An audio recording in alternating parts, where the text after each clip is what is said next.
Good morning students, I think सभी लोग join हो गए होंगे। अब हम लोग स्टार्ट करते हैं। आर डैश का वैल्यू निकालने के लिए, इनडिटर्मिनेसी निकालने के लिए सी और आर डैश दो चीजों का वैल्यू आपको पता होना चाहिए। ये कल आपने सीखा।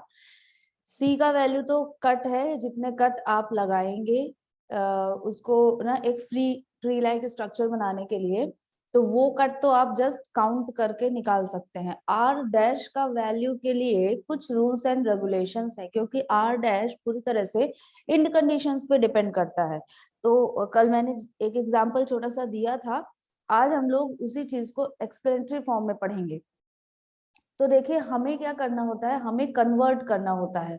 हमें किसी भी इंड कंडीशन को फिक्स में कन्वर्ट करना होता है। हर एक इंड कंडीशन को हमें फिक्स में कन्वर्ट करना पड़ता है।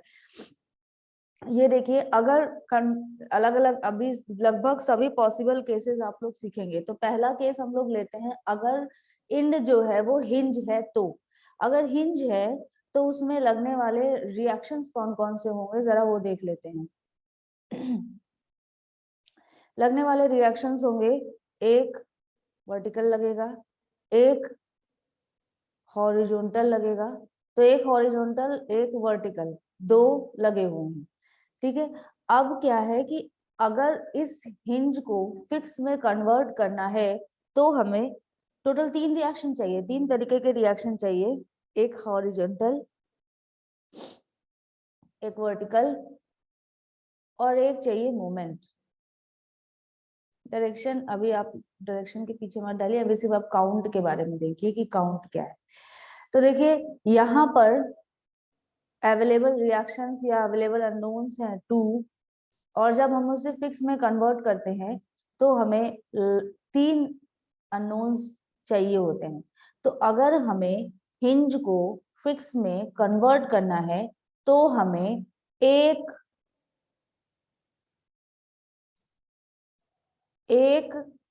रिएक्शन इंक्रीज करना पड़ेगा। तो यहाँ पर जो आर डैश है वो हुआ 1। ठीक, आई थिंक इसमें किसी को कोई दिक्कत नहीं होगी। नेक्स्ट केस देखते हैं। नेक्स्ट केस है हमारा रोलर। अब रोलर में रिएक्शंस के नाम पर हमारे पास सिर्फ एक ही रिएक्शन होता है, वो है वर्टिकल रिएक्शन। लेकिन फिक्स्ड एंड पे हमारे पास होते हैं 3, एक वर्टिकल, एक हॉरिजॉन्टल और एक हमारे पास होता है मोमेंट, यानी टोटल 3 होते हैं।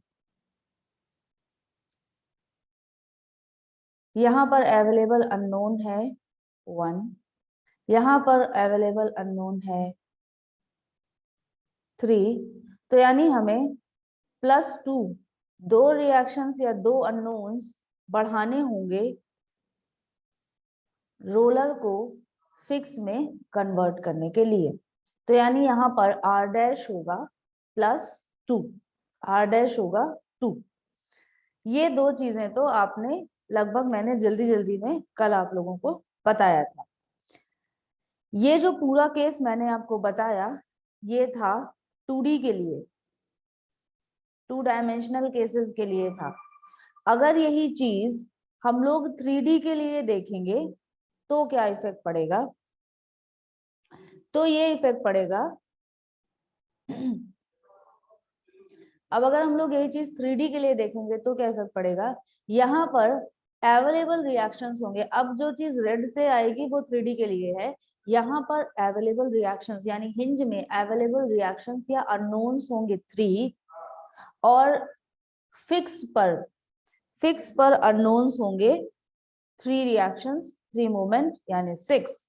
तो यानी हमें 3D में हिंज को फिक्स में कन्वर्ट करने के लिए हमें 3 रिएक्शंस ऐड करने पड़ेंगे। यानी 3D के केस में हिंज को फिक्स में कन्वर्ट करने के लिए R डैश इक्वल टू होगा 3। सेम केस हम देखते हैं रोलर में। तो रोलर में अवेलेबल रिएक्शंस 3D में होते हैं 1, और फिक्स में होते हैं, फिक्स में होते हैं 3D के केस में 6, तो हमें रोलर को फिक्स में कन्वर्ट करने के लिए 3D केस में हमें प्लस का 5 ऐड करना पड़ेगा, मतलब r डैश इक्वल टू हो जाएगा 5 इन case of roller in 3D, और r डैश इक्वल टू होगा 3 इन case of hinge in 3D। 2D में हिंज के लिए r डैश होगा 1 और रोलर के लिए होगा 2। तो ये अब आप लोगों को मेरे ख्याल से समझ में इतना आ गया होगा। तो अभी फाइनल एक फॉर्मूला लिख लीजिए, जो कि क्या है, number of restaurant required, number of restraint required to make a joint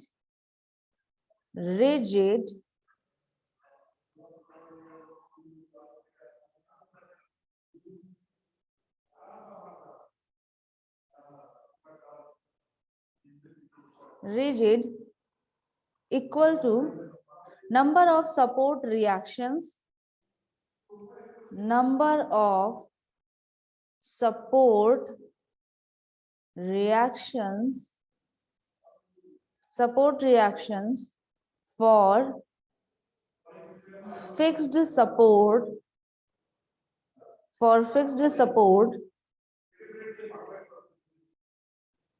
minus number of support reactions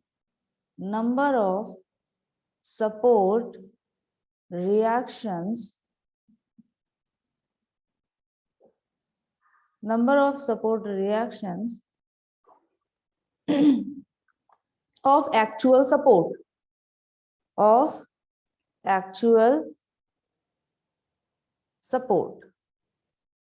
इस फॉर्मूले को नोट कर लीजिए। ये जस्ट यही है कि अभी आप लोगों ने जितना सीखा वो एक इंड के लिए था। जब हमें पूरे एक स्ट्रक्चर के लिए करना होता है तो सभी हम लोग क्या करते हैं, सभी इंड के लिए जितना भी r डैश वगैरह चाहिए होता है उसको क्या करते हैं, प्लस कर देते हैं। वही चीज आपके सामने ये लिखा गया है एक फॉर्मूले के फॉर्म में। ठीक है, नेक्स्ट हमें हिंज के लिए देखना है, इंटरनल हिंज के लिए। नेक्स्ट हमारा है इंटरनल हिंज।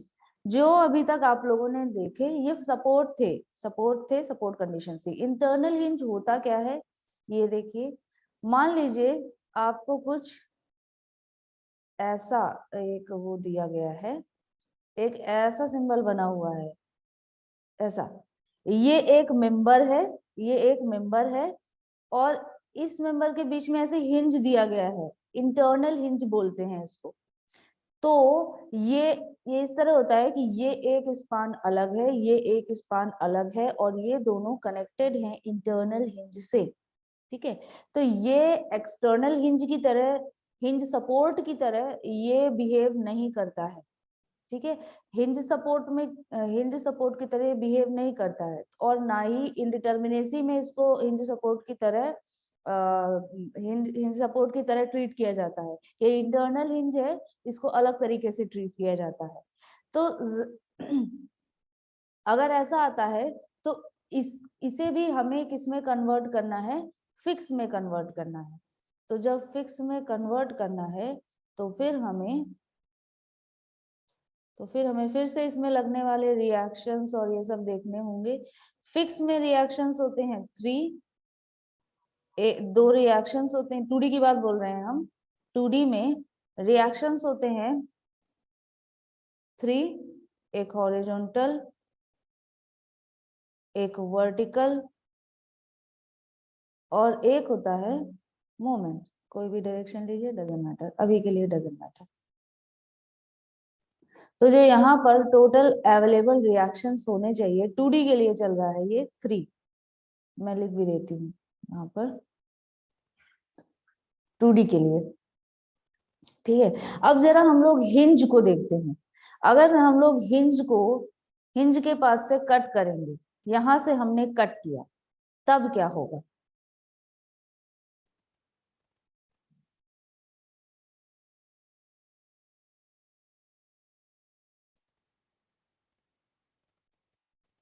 ये हिंज से हमने कट कर दिया, तो हमारे पास यहाँ पर चूंकि हिंज है, तो हर एक जगह पर एक हॉरिजॉन्टल और एक वर्टिकल रिएक्शन जो है वो हमें मिल जाएगा। यहाँ पर भी एक हॉरिजॉन्टल और एक वर्टिकल रिएक्शन हमें मिल जाएगा। और ऐसे तो आपको ये चार दिख रहे हैं, लेकिन देखिए ये दो आपस में हॉरिजॉन्टल हॉरिजॉन्टल और वर्टिकल वर्टिकल, ये आपस में ना न्यूमेरिकल वैल्यू उनकी सेम होती है और डायरेक्शन अपोजिट होती है। तो अननोन्स जो यहाँ पर होते हैं वो सिर्फ 2 होते हैं। तो यहाँ पर हमने इसको तोड़ा वहां से, और उस जगह भी हमें दिखा कि यहाँ पर अवेलेबल जो अननोन्स है वो 2 हैं। तो यहाँ पर अवेलेबल अननोन्स है 2, यहाँ पर अवेलेबल अननोन्स है 3। हमें 2 को 3 में कन्वर्ट करना है, तो फिर हमें क्या चाहिए होगा? हमें +1 ऐड करना होगा। +1 करना होगा तो उससे क्या हो जाएगा कि ये r डैश यहाँ पर हो जाएगा +1। अब कुछ लोगों को लग रहा होगा पहले भी तो +1 ही आया था, अभी भी +1 ही आया है, तो डिफरेंस क्या है? तो डिफरेंस ये है बेटा, इसको ट्रीट करने का तरीका अलग है। आपको 2D में ये +1 दिख रहा होगा, अभी आप लोग 3D में देखेंगे तो ये तो भी ये अलग तरीके से ट्रीट होता है। ठीक है, तो ये इंटरनल हिंज था। इंटरनल हिंज में 2D में r डैश इक्वल टू होता है 1। ठीक है, अभी बात करते हैं जरा अभी हम लोग बात कर लेते हैं इसी में इंटरनल ज्वाइंट के लिए। इंटरनल ज्वाइंट के लिए, अच्छा, इंटरनल ज्वाइंट जब कहते हैं, मैं इसे पूरा हटा दूं। इंटरनल ज्वाइंट जब कहने का मतलब होता है, तो मतलब कुछ ऐसा, इंटरनल ज्वाइंट का मतलब होता है, वो भी हिंज के थ्रू इंटरनल ज्वाइंट है, तो मतलब ऐसा ये है, ये 4 मेंबर्स हैं और ये चारों मेंबर आपस में इंटरनल हिंज से अगर ऐसे जुड़े होते हैं, तो अगर ये चारों मेंबर आपस में इंटरनल हिंज से ऐसे ज्वाइंट होता है, तो इसे हम लोग बोलते हैं इंटरनल ज्वाइंट हिंज। ये भी अभी हम 2D के लिए ही देख रहे हैं। जब ऐसा है तो फिर यहाँ पर r डैश के लिए फॉर्मूले देखिए। तो r डैश 2D के लिए पहले देख लेते हैं हम लोग। r dash equal to m-1, small m से इंडिकेट करते हैं, m-1 ये है 2D के लिए। जहां पर m क्या है? m जो है वो है नंबर ऑफ मेंबर्स जो कि ज्वाइंट हैं। तो यहाँ पर m इक्वल टू है 4, 1 2 3 4, 4 - 1 मतलब 3। जहां पर 4 मेंबर कनेक्टेड होते हैं हिंज से, इंटरनल हिंज से, तो फिर वहां पर r डैश इक्वल टू होता है 3, m-1। ये 2D के लिए।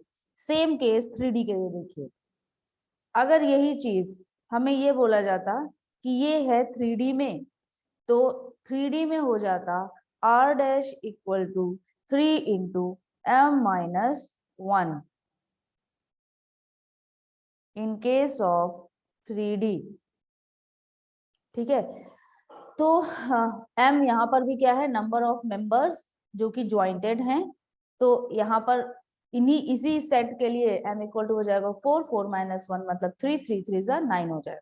तो यानी यहाँ पर r डैश हो जाएगा 9। इस पर्टिकुलर, अभी यहाँ पर आपको 4 मेंबर दिख रहे हैं, यहीं पर अगर 5 होते या 6 होते तो उसके अकॉर्डिंग r डैश का वैल्यू जो है वो चेंज होता जाता।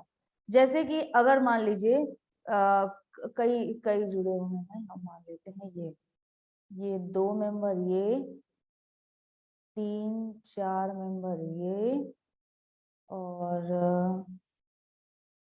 ये हो गए 6 मेंबर, और ये हो गया 7 मेंबर। 7 मेंबर ये जुड़े हुए हैं, और कैसे जुड़े हैं? ये इंटरनल हिंज से जुड़े हैं। ये ऐसे इंटरनल हिंज से जुड़े हुए हैं, 7 मेंबर इंटरनल हिंज से जुड़े हुए हैं। तो अगर यही केस 2D के लिए है तो ये क्या हो जाएगा, R dash equal to 7 members हैं तो मतलब 7 minus 1 equal to 6 in case of 2D। और यही चीज अगर होती 3D में तो R dash equal to 3 times 7 minus 1 7 minus 1 equal to हो जाता 18। ठीक है, आर डैश का वैल्यू।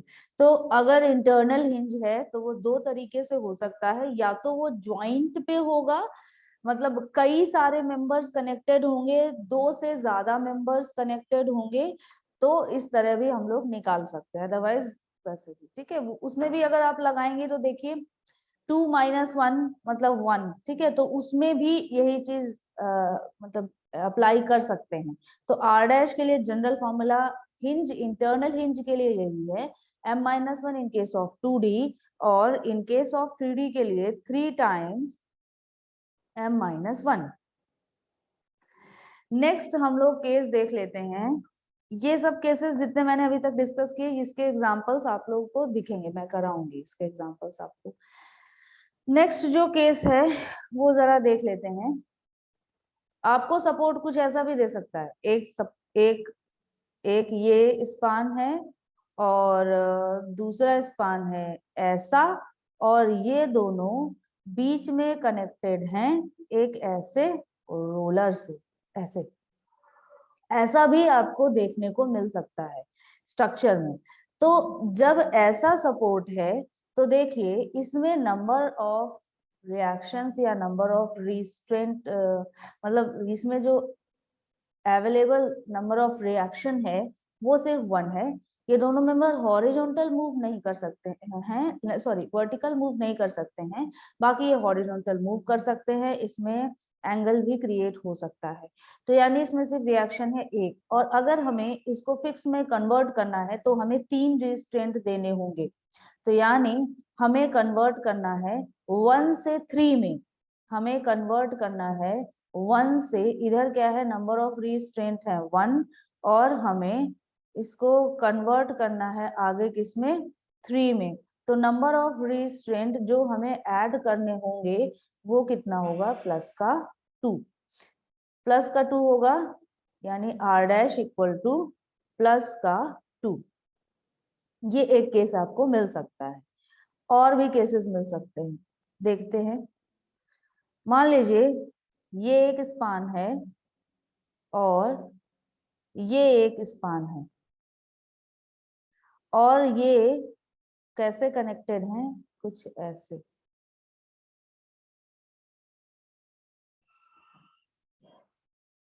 ऐसे कनेक्टेड है, और यहाँ पर बीच में है रोलर, और भी एक रोलर नहीं 2-3 रोलर है, इधर साइड ऐसे, इधर भी ऐसे।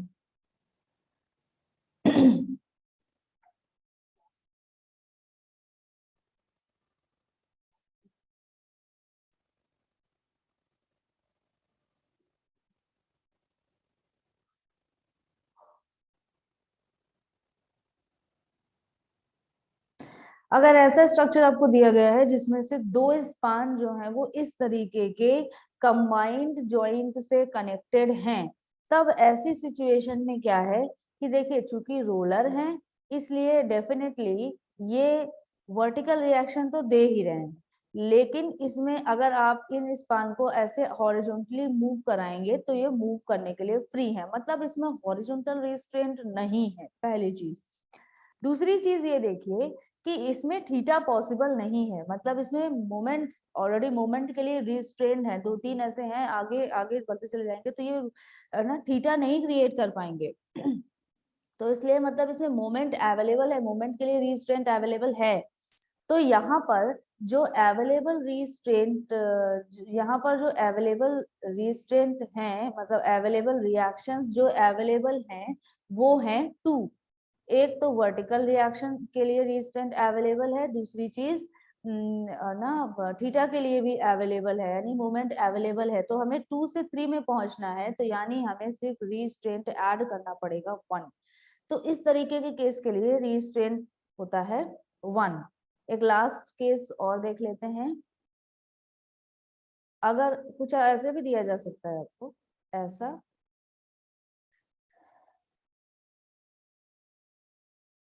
दो स्पान है, ये है पहला स्पान, ये जो मैं अब बना रही हूँ ये है एक स्पान और ये है दूसरा स्पान, और ये दोनों स्पान इस तरीके के रोलर कॉम्बिनेशन से, इस तरीके के रोलर कॉम्बिनेशन से ऐसे जुड़े हुए हैं।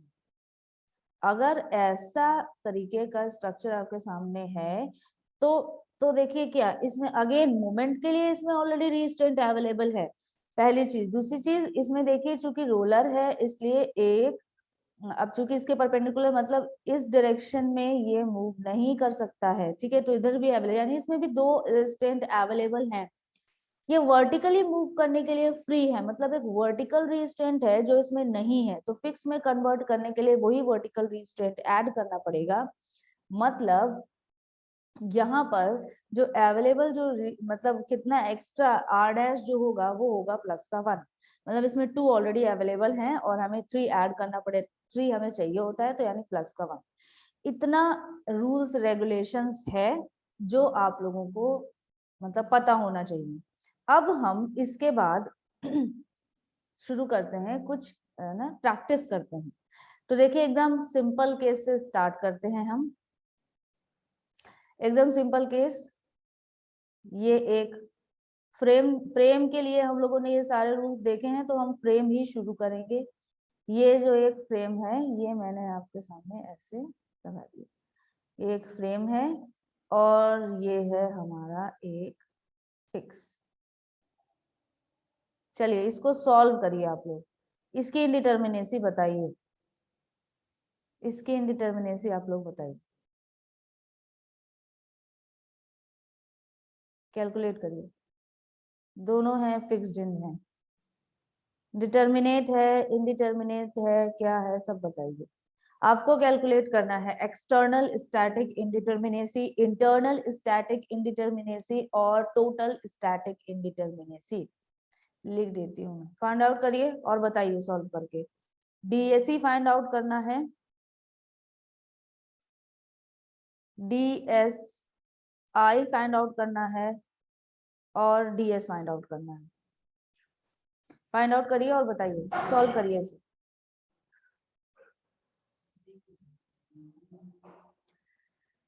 जल्दी से सॉल्व करके बताइए।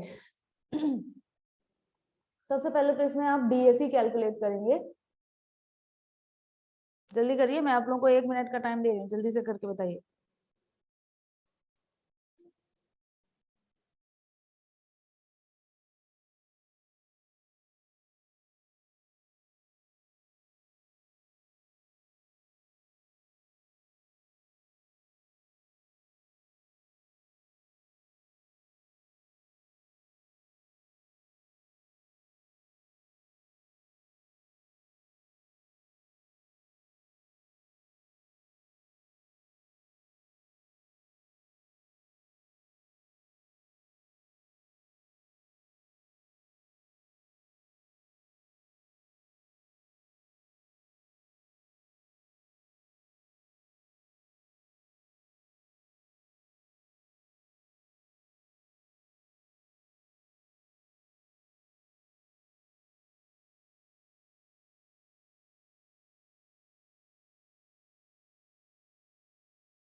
एक बच्चे ने रिजल्ट दिया है जो कि है डीएससी इक्वल टू 3 है। हाँ ठीक है बेटा, डीएससी इक्वल टू 3 है। बाकी भी बताइए और सभी लोग सॉल्व करिए, आप लोग अपना माइक ऑन कर सकते हैं। डीएससी इक्वल टू 3 है, ये हो चुका है। नेक्स्ट सॉल्व करिए, सभी लोग अपना माइक ऑन करिए, इन केस आपको बोलना है तो सॉल्व करिए इसे। अब स्ट्रक्चर है, आपको सॉल्व करना पड़ेगा। रूल्स रेगुलेशंस मैंने आपको सफिशिएंट बता दिए हैं और बहुत इजी है ये। डीएसई इक्वल टू 3 है, जरा हम देख लेते हैं कि ये डीएसई इक्वल टू 3 कैसे है। तब तक आप लोग डीएस सॉल्व करिए, और डीएसआई के लिए आपको सिंपल डीएस माइनस डीएसई कर देना है। ठीक है, तो चलिए हम लोग सब, मैं सॉल्व कर देती हूँ। डीएसई इक्वल टू 3 अगर आ रहा है तो वो कैसे आ रहा है। डीएसई मतलब एक्सटर्नल स्टैटिक इंडिटर्मिनेसी। ठीक है, एक्सटर्नल स्टैटिक इंडिटर्मिनेसी के लिए आपको सिंपल ये देखना होता है कि रिएक्शंस कौन कौन से हमारे पास अवेलेबल हैं, और अवेलेबल ना हमारे पास इक्विलिब्रियम इक्वेशंस कितनी है। तो देखिए रिएक्शंस है टोटल, ये क्या है, ये हिंज है, सॉरी ये है फिक्स्ड है, तो यहाँ पर 3 होंगे, 1 2, इधर भी 1 और ये 2 और 2 मोमेंट होंगे। कोई भी डायरेक्शन हम अभी ले रहे हैं, डायरेक्शन से आप लोग बिल्कुल मत कंफ्यूज होइएगा, हमें बस काउंटिंग से मतलब है। ठीक है, तो यहाँ पर अवेलेबल रिएक्शंस या अननोन्स है 3, और यहाँ पर अवेलेबल रिएक्शंस या अननोन्स है 3, मतलब टोटल है 6। ठीक है, तो टोटल है 6, और हमारे पास अवेलेबल इक्विलिब्रियम इक्वेशन आपके सामने ये जो है, ये प्लेनर स्ट्रक्चर दिया गया है, यानी 2D स्ट्रक्चर है, मतलब अवेलेबल इक्वेशंस होंगी 3।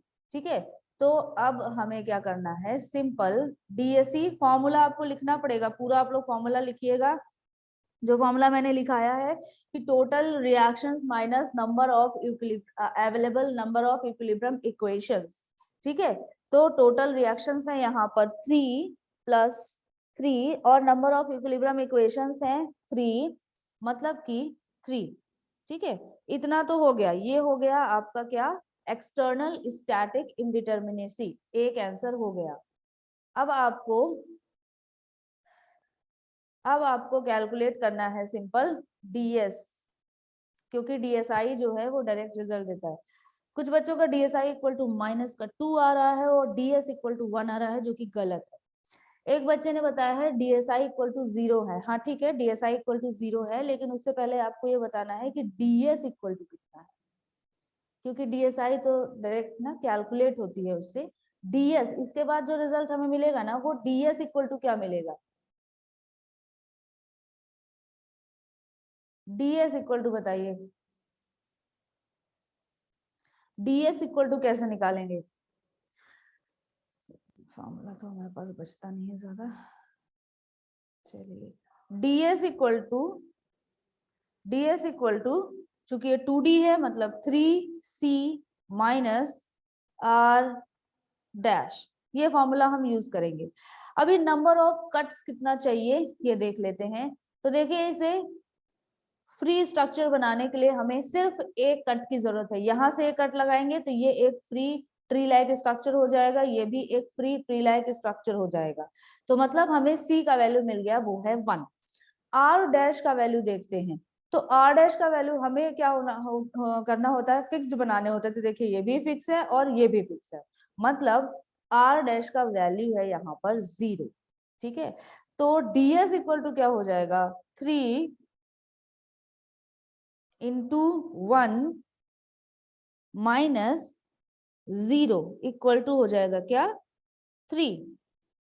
तो यानी डीएस इक्वल टू भी 3 आ गया, मतलब total static indeterminacy equal to हो गया 3। नेक्स्ट जो हमारा रिजल्ट आता है वो होता है DSI. DSI equal to DS minus DSC equal to 3 minus 3 equal to 0, और ये हमारे 3 रिजल्ट्स हो गए। ठीक है, तो ये आपका रिजल्ट है। डीएसई इक्वल टू है 3, डीएस इक्वल टू है 3 और डीएसआई इक्वल टू है 0। तो अगर हम इस स्ट्रक्चर को देखें तो ये हमारा कैसा स्ट्रक्चर है, इंटरनली तो ये डिटर्मिनेट है, internally determinate but externally indeterminate, internally determinate but externally indeterminate, ये हमारा एक होगा। अभी नेक्स्ट क्वेश्चन देखते हैं।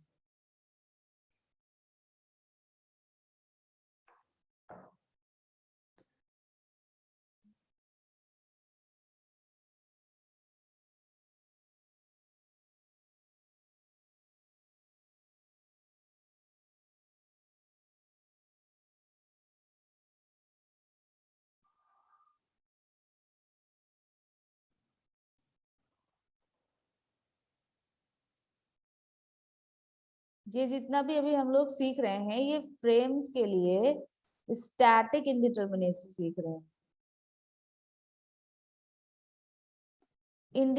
मतलब अभी पूरा इंड कंडीशंस को फिक्स होने दीजिएगा, इसके बाद हम लोग इसको सॉल्व करेंगे।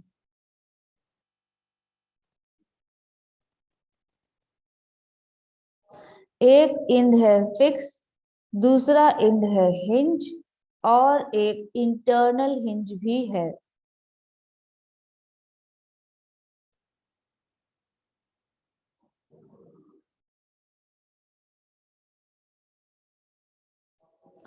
एक हमारे इसमें इंटरनल हिंज भी है, यहाँ पर मान लीजिए ये एक,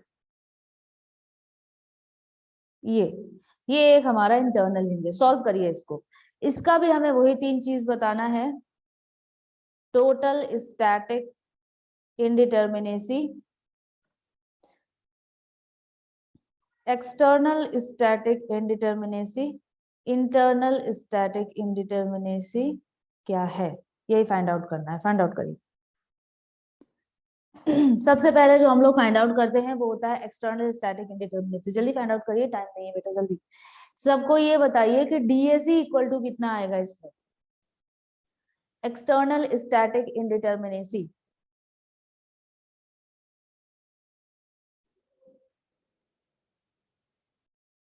एक्सटर्नल स्टैटिक इंडिटरमिनेसी बताइए कितना। एक्सटर्नल स्टैटिक इंडिटरमिनेसी जो है वो कुछ बच्चों का कहना है कि इसमें आएगा 2, जो कि सही है। ठीक है, अब देखते हैं एक्सटर्नल स्टैटिक इंडिटरमिनेसी जो है वो कैसे उन लोगों ने बताया कि 2। देखिए यहाँ पर टोटल जो रिएक्शन अवेलेबल होंगे वो है 1, 2, 3, 4 और 5। तो टोटल अवेलेबल रिएक्शंस जो हमारे पास यहाँ पर हो चुके हैं वो इधर हैं 3 और इधर हैं 2, तो हो गया टोटल 5। तो डीएससी फॉर्मूला लिखिएगा पूरा आप, DSC equal to total available unknowns जो यहाँ पर हैं 3 + 2 मतलब 5 minus equilibrium number of equilibrium equations available. तो number of equilibrium equations available है 3 मतलब की है 2। तो डीएससी इक्वल टू 2, ये हमारा एक आंसर हो गया। नेक्स्ट आपको बताना है कि डीएस इक्वल टू क्या आएगा। डीएस इक्वल टू आएगा इसमें, डीएस इक्वल टू आएगा 1। सही है, कुछ बच्चों का आंसर सही है, डीएस इक्वल टू 1 आएगा। और अब देख लेते हैं डीएस इक्वल टू 1 कैसे आएगा। अभी देखिए नंबर ऑफ कट्स रिक्वायर्ड, एक ही कट लगाना पड़ेगा हमें। यहाँ पर हम एक कट लगाएंगे और ये ना स्ट्रक्चर फ्री स्ट्रक्चर में कट हो जाएगा। तो सी इक्वल टू, तो सी इक्वल टू हो जाएगा क्या, सी इक्वल टू हो जाएगा 1। दूसरी चीज R dash, R dash equal to क्या होगा।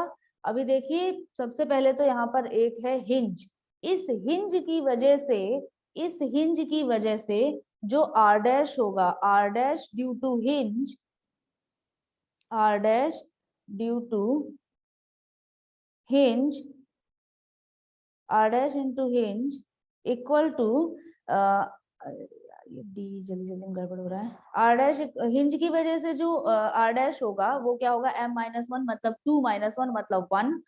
अभी यहाँ पर ये 3 है, इसमें कोई दिक्कत नहीं है, इसमें भी एक 1 हो जाएगा, मतलब इस इंड कंडीशन की वजह से हो जाएगा 1, मतलब total R dash equal to हो जाएगा 1 + 1 मतलब 2। ठीक है, तो डायरेक्ट फॉर्मूला लगाएंगे। तो डायरेक्ट फॉर्मूला में क्या हो जाएगा, ds equal to 3 into C का वैल्यू है क्या, यहाँ पर 1 है, 3c minus R dash equal to है 2। अब इसे हम सॉल्व करेंगे तो ये आ जाएगा क्या 1, ds इक्वल टू 1 हो गया। और dsi equal to ds minus dsc मतलब 1 - 2 मतलब माइनस का 1। तो ये एक्सटर्नल